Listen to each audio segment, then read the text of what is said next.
Have you ever wondered, why did God bury Moses with his own hands? This wasn't just a quiet death on a mountain. This was a divine act, wrapped in mystery, power, and spiritual warfare. Moses didn't die from old age. He didn't die from disease. God told him, "Come up the mountain, and there you will die." But what happened next is something the devil himself tried to interrupt. Stay with me. This isn't just a Bible story. This is a message about legacy, intimacy with God, and what happens when heaven protects your destiny.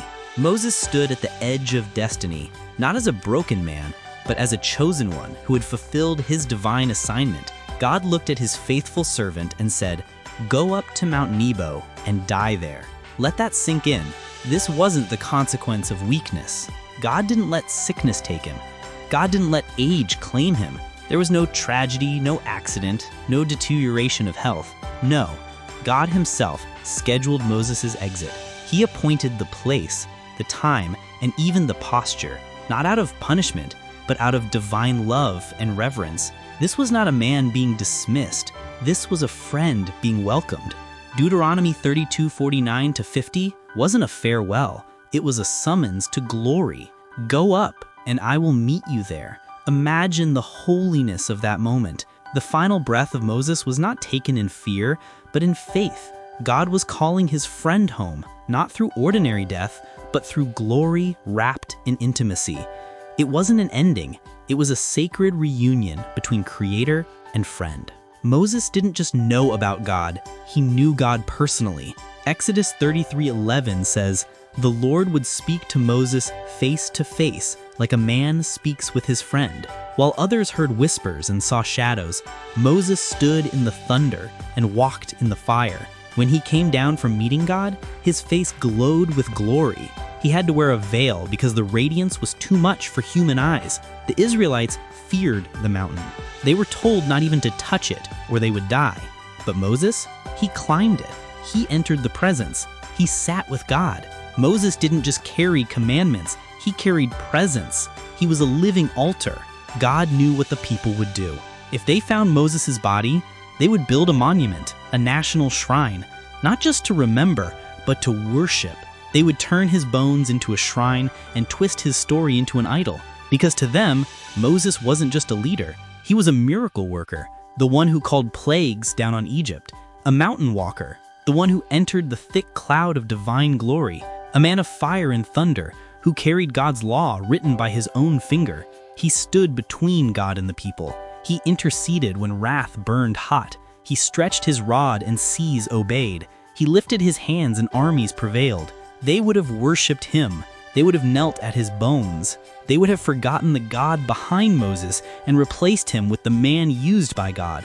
So God said, "No one will find his grave." Deuteronomy 34:6, God buried him, but no one knows where. Imagine that. The creator of galaxies digging a grave. The one who speaks and stars are born, choosing to personally hide his friend because Moses didn't belong to history. He wasn't a monument to human greatness. He belonged to heaven. He wasn't just a leader. He was a legacy God protected, a story too sacred for human hands to enshrine. But even in death, Moses' story wasn't over. When his spirit left his body, the devil came. Why? Because at that time, the cross had not yet been lifted. Jesus had not yet died. Satan thought he had legal rights. He came to claim the body of Moses. But God was ready. He sent Michael, the Archangel of war. Jude 1:9 says, "Michael contended with the devil over Moses' body and declared, 'The Lord rebuke you.' Not I rebuke you, not back off, but the Lord rebuke you." Michael stood on holy authority, and Satan fled, because even though Christ had not yet died, the blood of obedience was already on Moses' life, and heaven never loses what belongs to it. This story isn't just about Moses, it's about you. It's about living a life so full of God that hell has to ask permission to approach your destiny. It's about walking so closely with God that when your time comes, he receives you face to face. It's about guarding your legacy. Moses didn't build an empire, he built a history with God. And that history was so sacred, heaven protected it. It's about not idolizing men, not worshiping miracles, but pursuing the presence. God buried Moses because his story was too holy to be touched by human hands. So let me ask you, will your life be a monument to yourself or a testimony of God? Do you seek the spotlight or the secret place? Because in the end, only one thing matters. Did you walk with God? If this stirred your spirit, hit like, subscribe, and share this with someone who needs to hear it. Drop a comment below. Lord, I want to know you face to face. Until next time, pursue God. Let your life shine with His glory, and may heaven guard your legacy, just like Moses.